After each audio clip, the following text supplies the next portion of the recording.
Hello guys, welcome back to my channel again. Today we are going to talk about a very important topic of molecular cell biology which is GPCR. ये बहुत interesting भी है और important भी है. तो GPCR actually होता क्या है? ये है GPCR is the G protein coupled receptor. G protein coupled receptor. The certain features of GPCR is it is only present in eukaryotes.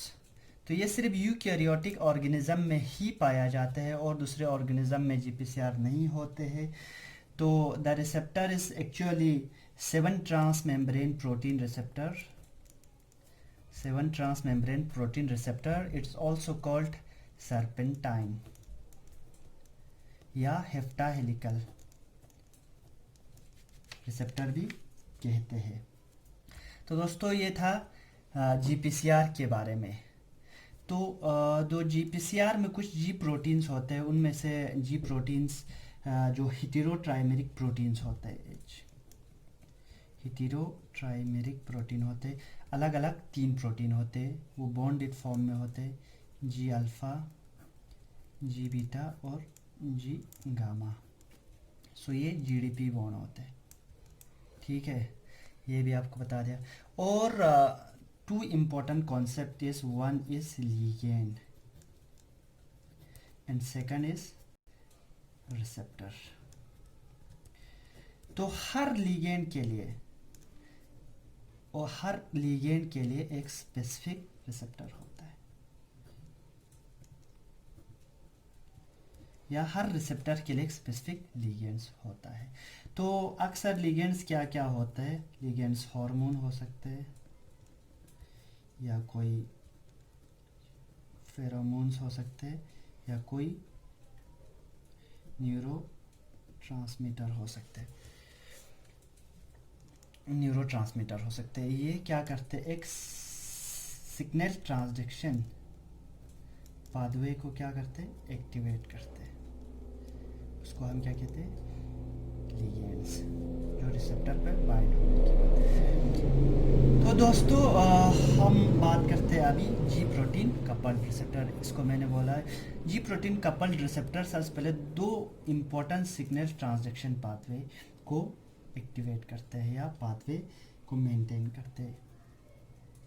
2 IMPORT important pathways of GPCR.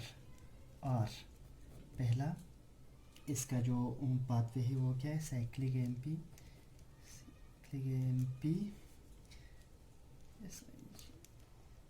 Signal pathway. इसको हम एडेनिलेट cyclase pathway भी कहते हैं. और दूसरा है IP3 deck pathway. IP3 deck pathway. तो IP3 deck pathway को हम कहते हैं फास्फोटेडल इन्स्टेडोल सिग्नल पाथवे भी कहते हैं. फास्फोटेडल इन्स्टेडोल PIP2 सिग्नल पाथवे. ठीक है. सो मैंने आपको पहले भी बता दिया कि GPCR कैसे दिखते हैं. GPCR इसे मेम्ब्रेन पे ऐसे होता है और ये 7 ट्रांस मेम्ब्रेन होता है. ठीक है. 3rd, 4th, 5th, 6th and 7. यह है 7 ट्रांस मेम्ब्रेन प्रोटीन. तो जो आउटसाइड ऑफ द न्यूक्लियर, जो प्लाज्मा मेम्ब्रेन के बाहर वाले, जो इसको हम क्या कहते हैं? N terminal. जहाँ पे अक्सर जो एन टर्मिनल पे क्या होते हैं? लिगेंड आके यहाँ पे बाइंड हो जाते हैं. ठीक है, ये लिगेंड. तो लिगेंड आके यहाँ पे बाइंड हो जाते हैं. ये है GPCR. तो यहाँ पे G प्रोटीन है, बॉन्डेड फॉर्म में है. G अल्फ़ा, G बीटा और G गामा. तो अगर हम बात करते हैं G अल्फ़ा की भी अलग 3 सब यूनिट्स है. G alpha inhibitory, G alpha stimulatory और G अल्फ़ा क्यू. तो G अल्फ़ा इनहिबिटरी किसी भी पाथवे को इनहिबिट करते, स्टॉप करते हैं. और जी अल्फा स्टिमुलेटरी साइक्लिक एमपी वाला पाथवे को एक्टिवेट करते हैं और जी अल्फा क्यों IP3 डेक पाथवे को एक्टिवेट करते हैं जहाँ पे कैल्शियम की इंक्रीज हो जाते हैं। तो इसके बाद आते हैं हम इस पे साइक्लिक एएमपी पे। साइक्लिक एएमपी क्या है, एक सेकंड मैसेंजर है। साइक्लिक एएमपी नहीं, इसके बाद हम आते हैं एडेनिलेट साइक्लेस पे। एडेनिलेट साइक्लेस क्या है, ये एक 12 ट्रांसमेम्ब्रेन ग्लाइकोप्रोटीन, ये एक एंजाइम है एक्चुअली, ठीक है, रेगुलेटरी एंजाइम। तो ये जो एडेनिलेट साइक्लेस करता क्या है, ये एटीपी को साइक्लिक एएमपी में कन्वर्ट करते हैं। ये एटीपी को साइक्लिक एएमपी में कब कन्वर्ट करते हैं, जब कोई लिगेंड यहाँ पे बाइंड हो जाते हैं GPCR पे, तो वहाँ पे कुछ कन्फॉर्मेशनल चेंजेस आ जाते हैं। कन्फॉर्मेशनल चेंज, तो कन्फॉर्मेशनल चेंज क्या आते हैं दोस्तों कि ये जो GDP बॉन्डेड था ये GTP बॉन्ड हो जाते हैं, कन्वर्ट हो जाते हैं, ठीक है। तो ये जो G प्रोटीन्स होते हैं वो डिसोसाइट होना शुरू हो जाते हैं, स्टार्ट, ठीक है, डिसोसाइट होना शुरू हो जाते हैं। जी अल्फा अलग हो जाते हैं और जी बीटा गामा अलग हो जाते हैं। तो ये जो जी अल्फा है ये कहाँ जाते हैं, एडेनिलेट साइक्लेस पे जाके बाइंड करते हैं। तो ये एटीपी को साइक्लिक एएमपी में फिर कन्वर्ट करते हैं with the help of certain cofactors such as Mg2 positive and Mn। तो साइक्लिक एएमपी क्या है, ये एक सेकंड मैसेंजर है, सेकंड मैसेंजर है। तो साइक्लिक एएमपी जाके PKA को एक्टिवेट करते हैं। तो PKA क्या है, ये प्रोटीन काइनेस है। तो प्रोटीन काइनेस ए क्या है, जब साइक्लिक एएमपी आने से पहले इसका स्ट्रक्चर ऐसे दिखते हैं, ये बॉन्ड होते हैं, 2 रेगुलेटरी सब यूनिट होते हैं इसके और 2 कैटालिटिक सब यूनिट होते हैं। जब ये एक दूसरे के साथ कैटालिटिक सब यूनिट और रेगुलेटरी सब यूनिट एक दूसरे के साथ बॉन्डेड फॉर्म में होता है तब ये इनएक्टिवेट होता है, तब ये इनएक्टिवेट होता है, इसका कोई एक्टिवेशन नहीं होता है। तो क्या करते हैं कि ये जब साइक्लिक एएमपी आके ये जो रेगुलेटरी सब यूनिट पे बाइंड होना शुरू हो जाता है। तो यहाँ से आ गया साइक्लिक एएमपी, ये साइक्लिक एएमपी यहाँ पे आके बाइंड हो गया CA, यहाँ पे साइक्लिक एएमपी, यहाँ पे साइक्लिक एएमपी बाइंड हो गया। तो साइक्लिक एएमपी जब इस पे बाइंड हो गया तो ये डिसोसाइड, ये भी अलग होना शुरू हो जाते हैं। जब ये डिसोसाइड हो जाते हैं, ये जो कैटालिटिक सब यूनिट होते हैं इसका, ये कहाँ पे जाते हैं, न्यूक्लियस के अंदर चले जाते हैं। ये हो गया हमारा न्यूक्लियर मेम्ब्रेन।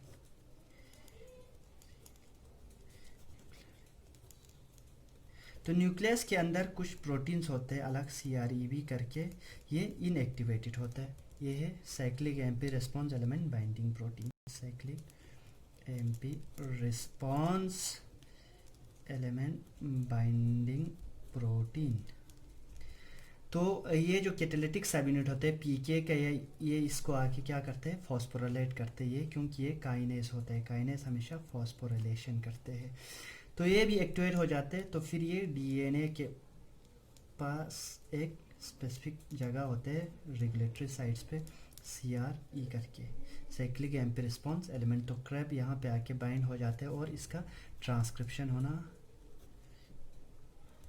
स्टार्ट हो जाता है। तो जो भी लिगेंड यहाँ से आते हैं इसके हिसाब से यहाँ पे ट्रांसक्रिप्शन फैक्टर्स होते हैं यहाँ पे, तो ये ट्रांसक्रिप्शन होना स्टार्ट हो जाते हैं। सबसे पहले यहाँ लिगेंड बाइंड हो गया, उसके बाद एक कन्फॉर्मेशनल चेंज आ जाते हैं। तो जी अल्फा बीटा अलग हो गया, तो जी अल्फा बीटा अलग होने के बाद जी अल्फा जाके एडेनिलेट साइक्लेस पे बाइंड हो गया।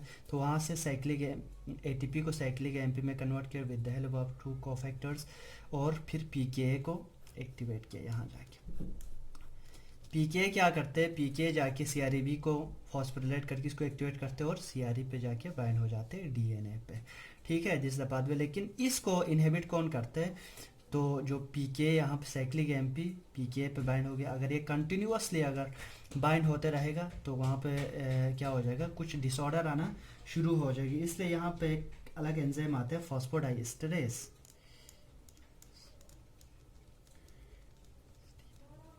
फॉस्फोडाइएस्टरेज ये क्या करते हैं, साइक्लिक एमपी की जो यहाँ पे बाइंडिंग होता है उसको ख़त्म कर देते हैं।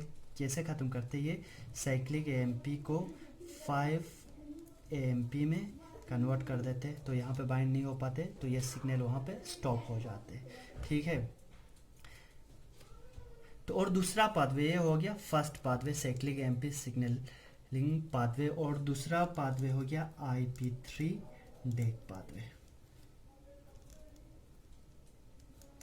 तो IP3 डेक पाथवे है इंस्टेडोल। IP3 का ये जो फुल फॉर्म है दोस्तों, फॉस्फोटेडल इंस्टेडोल 1,3 बेस फॉस्फेट, और डेक का डाइएसल ग्लिसरॉल।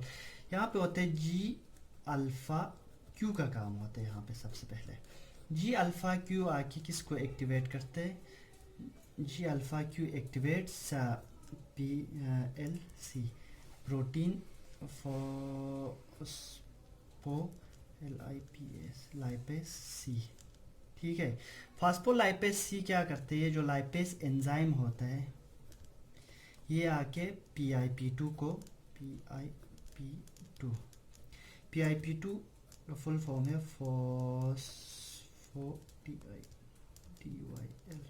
फॉस्फोटिडाइल इनएसिटोल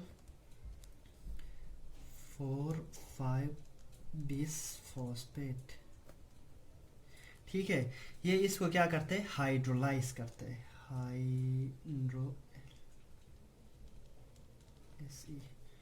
हाइड्रोलाइज करते हैं फॉस्फोलिपेज सी PIP2 को। तो 2 सेकंड मैसेंजर वहाँ से निकलते हैं, एक है IP3 और दूसरा है डेक।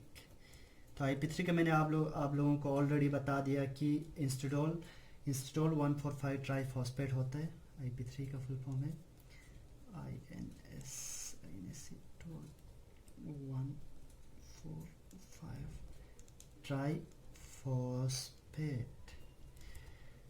ये क्या करता है, IP3 जाके स्मूथ एंडोप्लाज्मिक रेटिकुलम पे जो IP3 रिसेप्टर होता है, रिसेप्टर पे जाके बाइंड होता है, और वहाँ पे कैल्शियम का जो वो है वो इंक्रीज करते हैं, बाहर कैल्शियम बहुत ज़्यादा निकलता है। और डेक क्या करते हैं, डेक जाके अलग से एक PKC को एक्टिवेट करते हैं, पाथवे को PKC को एक्टिवेट करते हैं, प्रोटीन काइनेस सी को। तो ये बहुत सारी चीज़ों को क्या करते हैं, बहुत सारे अदर मॉलिक्यूल्स को फॉस्फोरिलेट करते हैं, और उसमें सबसे एक इम्पॉर्टेंट पाथवे ये एक्टिवेट करते हैं CAM पाथवे।